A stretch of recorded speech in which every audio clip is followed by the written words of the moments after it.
রবিবার দিনে আজ ভাবলাম মাংসটা আমি নিজেই বানাই, তো সেই ক্ষেত্রে মাংস বানানোর রেসিপিটা আমি সবার সাথে শেয়ার করতে চাইলাম। তো ফার্স্ট মাংসর সাথে থাকছে, ফার্স্ট আমরা পেঁয়াজ দিলাম, পেঁয়াজ দেওয়ার পরে হালকা হলুদ গুঁড়ো দেওয়ার পরে হালকা থাকছে এখানে এমনি লঙ্কা গুঁড়ো, আর তারপরে থাকছে মাংসটা লাল লাল হওয়ার জন্য কাশ্মীরি লঙ্কা গুঁড়ো।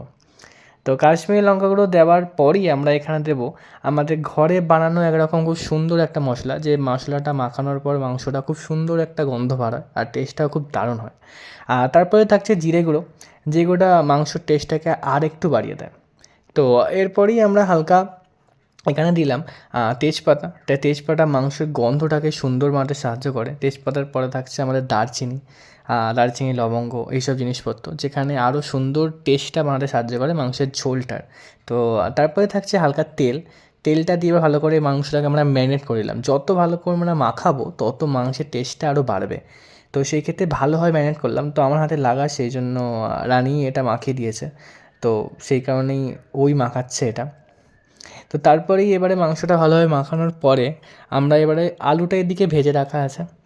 তো আলুটার পরই এখানে মাংসটাকে এবার ভালোভাবে কষতে হবে। যত আমরা ভালোভাবে মাংসটাকে কষবো তো তত সুন্দর টেস্টটা হবে।